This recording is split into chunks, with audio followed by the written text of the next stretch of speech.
Hi everyone, and happy 2017. This year I decided that I want to get more organized and that the best way for me to do that is to get a planner. I decided that the best one for me would be this Kate Spade Polka Dot planner. So this is the front of the planner, just a simple 2017 and the polka dots, which I think are really pretty, kind of girly, very Kate Spade.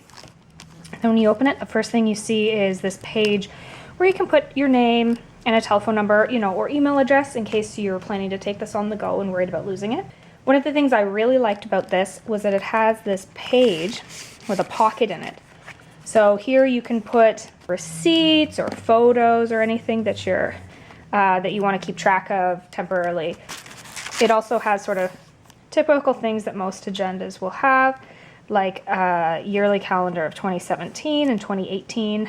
So if you're kind of looking ahead, it's kind of nice. This I really like. So this is 2017 celebrations.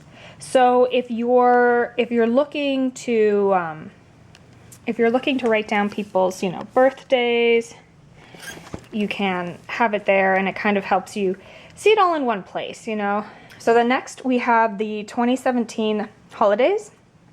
This is great. I like that they have them listed here. Unfortunately, these are based on the American holidays. So for some things, it's fine. New Year's is going to be the same. They have July 4th, which is the American Independence Day, but Canada Day is on July 1st, and that's not listed, but that's an easy one. But for some of the long weekend holidays, it's kind of nice to know. So another feature that I always look for in an agenda is a notes section. And I like this because throughout the year, I like to look at my budget, see how much I'm saving, towards like maybe a vacation, stuff like that. And I really like the notes section for this. There's about 15 pages. And that's quite a bit, it's like one per month. So in reality, that's all that I need. Okay, so this is actually a 16th month planner, which means it has, apparently a 17-month planner. So it has an extra few months, an extra 5 months of the year. So this I'm never going to use because I bought this in January 2017. But I think they include this because if you're just getting into planner, why not start it early? So next we get into the months. So, nicely, you have a month page, and then you also have, this is the month 2 section. And so this is just kind of, Kate Spade whimsicalness. She goes and has a few things. So we're just after Christmas. So for January, for example, she has send lots of thank you notes, make a snow angel, host a clothing swap, things like that. And then other things, read between the lines, join a book club. So that's kind of fun. I haven't read them all yet, but, why not? So then for each month, you have a monthly spread. And these I almost find more useful than the weekly spreads. Because here, I'm going to go through as sort of a first step to using this, and I'm going to put in all the holidays. And I also find that having the monthly spread is a really nice way to, it's a really nice way just to quickly see what's going on, Oh, I'm here this weekend, here this weekend, here this weekend. Oh, gone. Okay, good to know. So I'll make sure that I'm getting all my laundry done this week in preparation. Just stuff like that. And then they do also have this small note section on the side, which I don't think I'd use it the same way as the other note section. I think what I might use these for is a checklist. So then we get into the weekly spreads.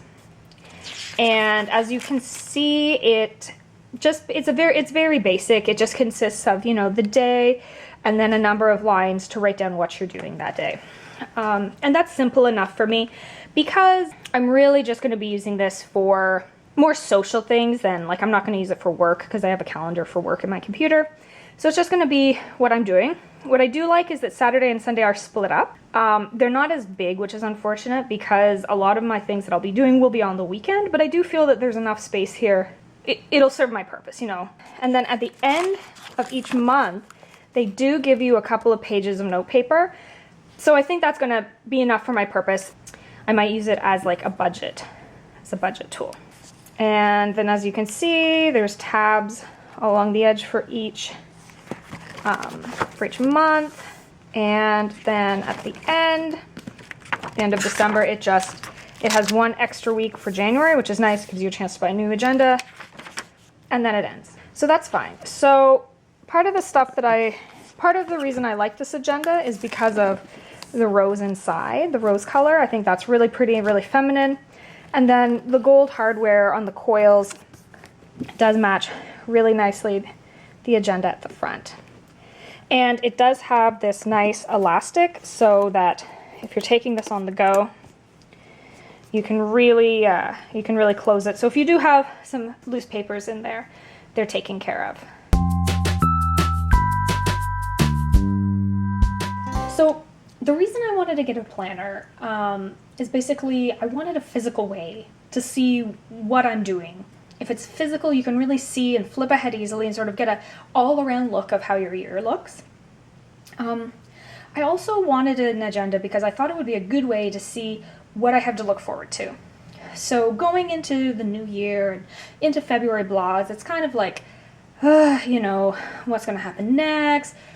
What's my next, you know, fun thing going to be that I can look forward to? And I think this is going to be a really good way to motivate myself to say, you know, oh, only another 3 weeks of work until you know, go on a trip, or only another couple weeks of work until your birthday. And I think that'll be really helpful for me and really positive. Another reason I wanted this is because I wanted it as a way to motivate me to save money for travel.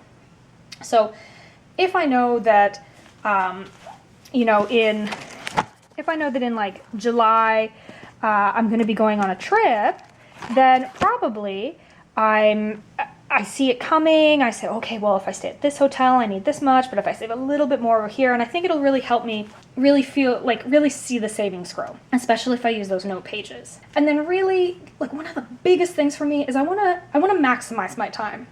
Like, 2017 doesn't have to be the best year ever. It doesn't have to be a new me. Really, what I want to get out of 2017 and getting out of this agenda is I want to maximize the time I have to do the things that I want to do. Because so often I find we, you know, oh, the weekend comes. Okay, well, I have a weekend. We don't have anything. You just kind of go through the day. You don't really do anything. And that's not to say I'm not relaxing and that I don't think that's important. It's not to say that you constantly have to be doing something to feel good about yourself. It's really more, I want to use my time wisely doing things that I truly want to do. If I know ahead of time, if there's something in the city I want to see or another city, I can kind of plan ahead and really get on top of things. So it really helps me maximize the time that I have. So there it is, my Kate Spade agenda, planner, whatever you have it. I'm going to try to keep up with it and use it in all the ways that I said I would. If you guys are keeping planners and have any tips that you found helpful on how to motivate yourself or to use the planner, feel free to pass those along to me in a comment down below. I'd love to hear from you. And I will check in with you later in the year. Okay, bye!